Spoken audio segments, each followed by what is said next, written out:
lahat ng mga kababayan dito sa Madrid.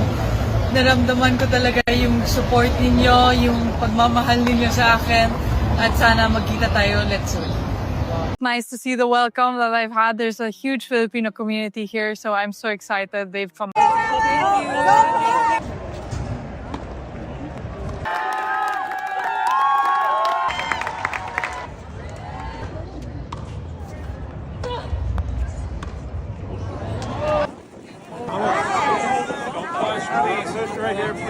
The roar didn't politely wait its turn. It kicked the door down before she even got near baggage claim. Madrid Airport wasn't behaving like an airport on April 18th. It was auditioning for a Grand Slam final crowd, and honestly, it nailed the role. Hundreds of fans flooded the arrivals hall, Philippine flags draped like superhero capes, handmade signs waving like they were trying to catch a passing plane. The chants weren't scattered. They were synchronized, loud, relentless, the kind that makes security glance over and think, wait, did we miss a trophy ceremony? And then, right on cue, Eala stepped through those doors. Fresh off a flight from Stuttgart, 20 years old, probably just hoping for a quiet walk to the exit. And instead, boom! Instant eruption. The crowd exploded like she had just held up a Grand Slam trophy under center court lights, not like she had just landed with jet lag and carry-on luggage. Now, technically, small detail, she hadn't won a Grand Slam, but try telling that to the people who had been standing there for hours.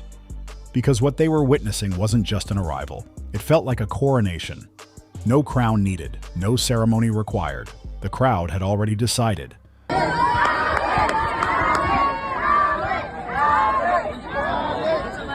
And suddenly the stakes shifted, because what happened next wasn't just about tennis anymore. It was about whether all that love, all that noise, all that expectation could survive the brutal reality of clay. And here's where it gets interesting.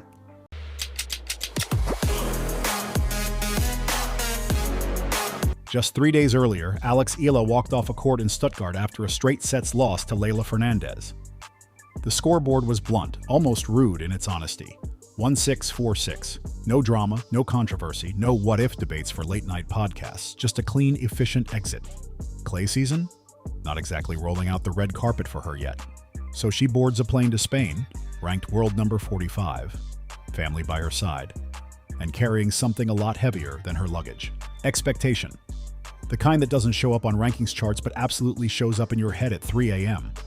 Meanwhile, in Madrid, specifically at the Mutua Madrid Open, the draw is about to drop in 48 hours. And in the same city where she trained years ago at the Rafael Nadal Academy, something is already building. A crowd. Because of course there is. Alex! Hi! Now here's the tension. The quiet, uncomfortable kind no one really wants to say out loud. Eala's ranking has slipped 16 spots down since March, from a career high of world number 29 after Indian Wells to a position that suddenly feels a little more fragile. Back-to-back early exits on clay and WTA, Linz and Stuttgart. The results? Not matching the noise. And yet the hype machine? Oh, it's sprinting. Full speed, no brakes, no concern for clay court footwork. The fans? They don't care about ranking drops. They don't check the points race before showing up. They showed up anyway. Queued for hours, turned an airport into a viral moment before she even picked up her bags. Within minutes, the footage is everywhere.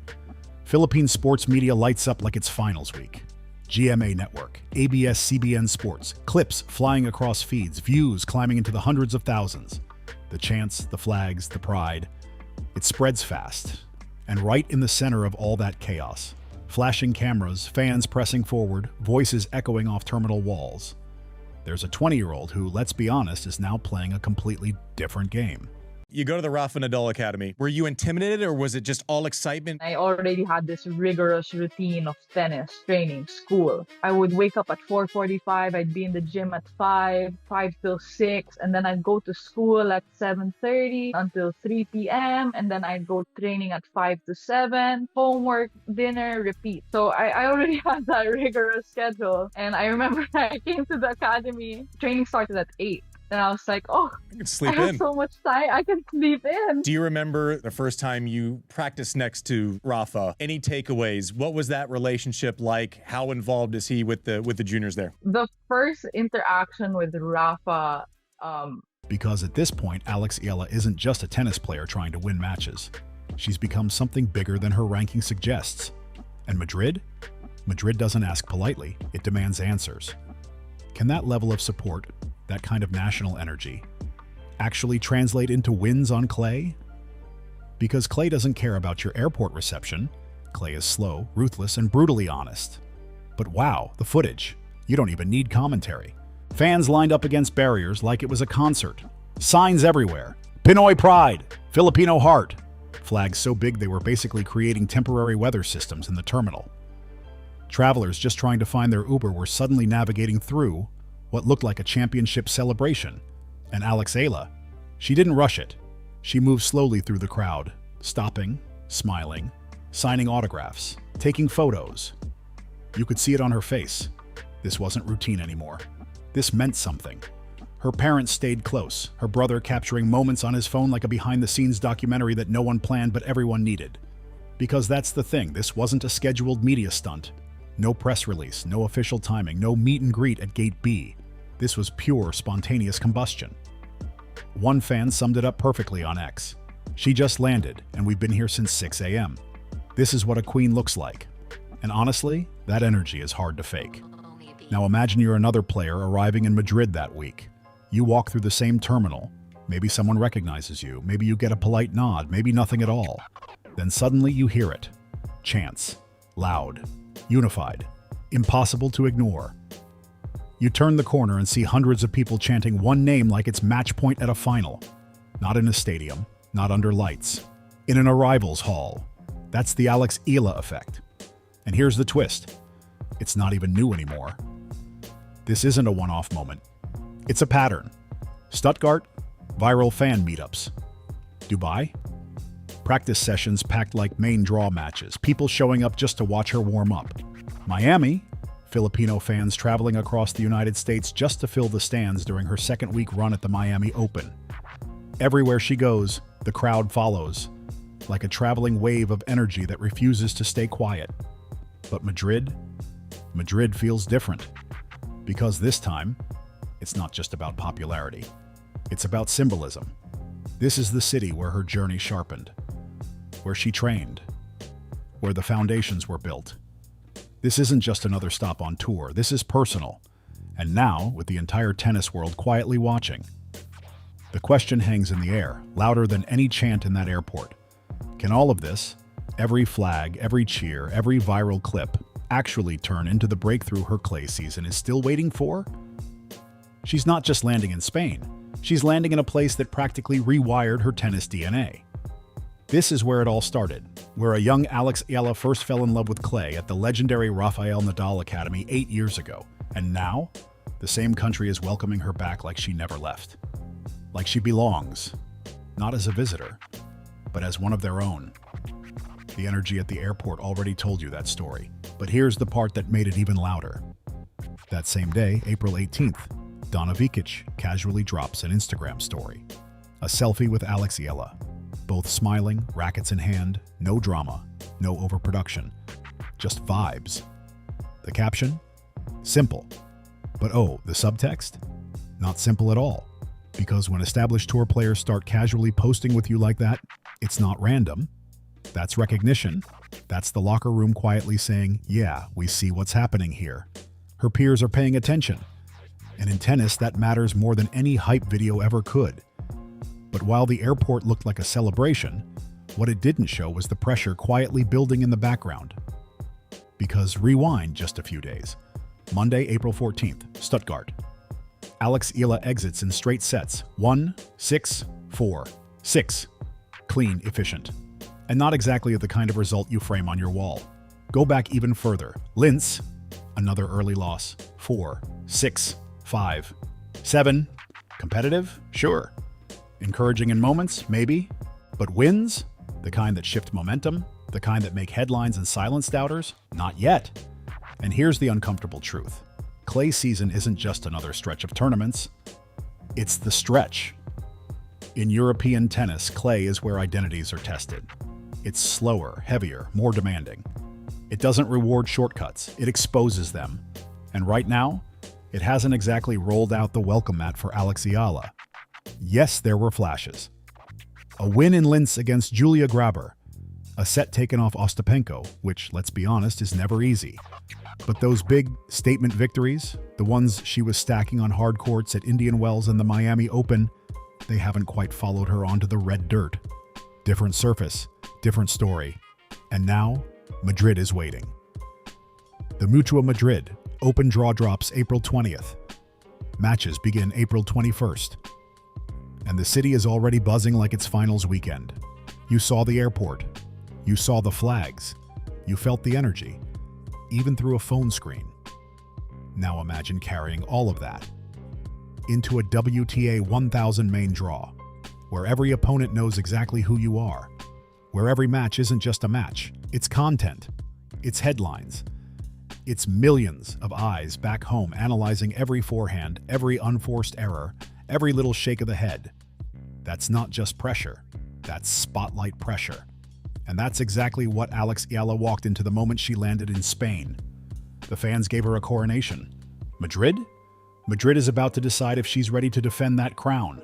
Now here's where the story gets deeper. Because this isn't random. There's a reason she keeps coming back to Mallorca. There's a reason she trains at the Rafael Nadal Academy. Because that place, it doesn't just build players. It builds identities. We're talking about Rafael Nadal, the greatest clay court player in tennis history. A man who didn't just win on clay, he dominated it. 13 French Open titles. 13. That's not a record. That's a monopoly. He turned clay into his personal kingdom, made sliding into corners look like choreography, built a legacy so strong that clay season basically became Nadal season for over a decade. And that is the environment Alex Eala stepped into back in 2018. 13 years old, walking through those academy gates. And here's the part that feels almost scripted. That same year, Madrid airport again. A younger Alex Eala, starstruck, nervous, chasing down Nadal himself for a photo. You can picture it, right? Heart racing, not sure what to say, hoping he doesn't disappear into a VIP exit. But he stopped. He smiled. He signed. One of those small moments that doesn't feel small at all when you're living it. Fast forward 8 years, and now, she's the one being chased through Madrid terminals. Life comes at you fast. But don't get it twisted. This isn't just a feel-good story about how far she's come. Because the Rafael Nadal Academy doesn't run on vibes and nostalgia. It's selective. It's demanding. It doesn't hand out validation just because someone has potential. You stay there. You remain part of that system. Because you earn it. Work ethic. Discipline. Consistency. Those aren't optional, they're the entry fee. And Alex Eala has stayed connected to that environment for a reason. Because that's where her game was shaped. Where the habits were built. Where the mentality, the one you need for clay, was drilled into her daily routine. And here's the key point. When people start asking the question, can a 20-year-old Filipino really compete at the highest level on clay? They're missing something obvious. The answer isn't theoretical. It's already embedded in her foundation. It's in where she trains. It's in the system she comes from. It's in the fingerprints of Nadal's philosophy all over her development. The Academy's reputation doesn't whisper. It speaks loud. And now, with Madrid about to begin, with the crowd already behind her, with expectations rising faster than her ranking points, all of it comes together in one place, one draw, one tournament, one surface that demands everything. Because the welcome was loud, the support is real, the belief is undeniable. But clay doesn't care about narratives. Madrid is about to ask the only question that matters. You won't find a flashy quote, a bold headline, or some dramatic declaration hanging on a wall. But Alex Eala's continued presence at the Rafael Nadal Academy? That is the endorsement. No words needed. No press conference required. Just showing up, staying in that system, putting in the work, that tells you everything you need to know. And suddenly that Madrid airport scene, it stops being just a viral moment. It starts looking like a preview, a glimpse into where tennis is actually heading. Because let's be real, the WTA Tour has been trying to break into new markets for years. Asia, Southeast Asia, regions where football and basketball have ruled the cultural spotlight for generations. Massive audiences, passionate fans. But tennis? Still trying to find its permanent seat at the table. And then here comes Eala. Not with a marketing campaign, not with a billion-dollar rollout, but just by existing and winning.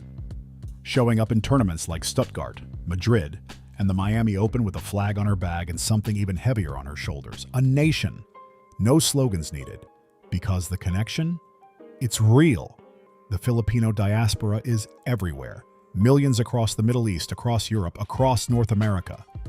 And they don't just casually follow tennis. When Eala plays, they move. They travel. They buy tickets. They turn matches into home crowds, no matter the continent. And that's not something you can fake. And it's definitely not something tournament directors ignore. From Indian Wells to French Open, people are watching those attendance numbers very closely. Because numbers don't lie. When Eala is in the draw, the seats fill up, energy goes up, noise levels spike. That's impact. And now, Madrid becomes the next test. The Mutua Madrid Open runs through May 3rd. A full stage, packed schedule, and no hiding places on clay. Then there's a potential stop at the Catalonia Open on April 27th. Maybe not the biggest headline tournament, but incredibly important. Because on clay, repetition matters. You don't just figure it out overnight. You grind your way into rhythm. Every rally, every slide, every adjustment. It all adds up. And looming over all of it, Paris, the French Open. Because from this moment until she steps onto those courts, every match becomes evidence. Every win, a statement. Every loss, a lesson. Every performance, another piece of the puzzle. The fans already believe that part is done. But the rest of the tennis world, they're still watching. Still analyzing. Still waiting. Waiting to see if what Filipino supporters have been saying for years is actually true. Because here's the shift happening in real time. Eala is no longer just a feel-good story. She's not just the promising young player with a great fan base. She's starting to look like something much bigger. Something that might shape the future of the tour itself. But let's not pretend this is a straight line upward. Because tennis doesn't work like that. Not even close. March 23rd, Miami Open, round of 16. And suddenly, reality hits hard. Caroline Garcia steps on court and delivers a performance so sharp, so controlled, it almost feels unfair. 6-0, 6-2, 12 games, 63 minutes. That's not just a loss. That's a storm you can't escape. No rhythm, no breathing room, no answers. The scoreboard doesn't soften it either. It just sits there, brutally honest. And in moments like that, that's where you really find out what kind of player someone is. Because it's easy to smile when the crowd is cheering at an airport. It's much harder to respond when the match slips away that fast. So what does Eala do? She doesn't disappear. She doesn't hide behind excuses. She posts on social media just hours later, and the message is clear, simple, and powerful. I make it a point to always be grateful. That's it. No complaints. No deflection. No long explanations about conditions, timing, or bad luck. Just accountability and forward motion. And that response? That tells you just as much as any win. Because within 2 weeks, she's back on court. No hesitation. No overthinking. Straight back into competition. At WTA Linz, she wins her opening match against Julia Grabber. Gets through it. Builds something. And then faces Yelena Ostapenko. A tough matchup. A real test. And she pushes it into a competitive 2-set battle. Not a win, but not a collapse either. Progress isn't always loud. Sometimes it's just showing up again, competing, staying in the fight. And now all of that, every airport moment, every loss, every comeback attempt, every expectation, it all leads back to Madrid. And because the fans have already made their decision, they've shown up, they've made noise, they've turned arrivals' halls into arenas. But the tour, the rankings, the results, they're still asking questions. And Clay, as always, is waiting patiently to deliver the answers. Because hype can get you noticed, but only results can make it permanent. The resilience isn't some abstract idea you throw around in interviews. It's documented, proven, stress-tested in real matches, real losses, real moments where things could have gone sideways. And that's exactly what Alex Eala is going to need when the Mutua Madrid Open main draw begins. Because here's the reality, those airport chants, they don't stay at the terminal, they follow you. They echo in your head when you step onto center court. They raise the stakes with every point, every rally, every second you're out there. Hundreds of fans, one 20-year-old, and somehow, an airport arrivals hall turned into a throne room. That's not normal. That's not routine. That's pressure wrapped in celebration. Alex Eala landed in Spain ranked world number 45. But rankings don't tell this story, not even close. Because what she carried off that plane wasn't just a tennis bag. It was the pride of over 100 million Filipinos. The expectations. The belief. The kind of support most players wait their entire careers to feel. And here's the twist. She's being treated like royalty, before the crown has officially been won. That's the tension. That's the moment. The Stuttgart loss, still fresh. That straight sets exit, still sitting there, unignored, unforgotten. The clay court breakthrough everyone is waiting for, still pending. But that airport footage, that changed something. Because it captured what rankings can't measure. It showed undeniable proof that Alex Eala has already become tennis royalty to a global community. A community that isn't waiting for rankings to catch up, isn't waiting for trophies to validate their belief. They've already decided. And that kind of support, it's powerful, but it's also demanding, because now becomes the part where belief meets reality. The draw drops Monday. Matches begin Tuesday. And somewhere in Madrid, those same fans who turned an airport into a stadium, they're coming back.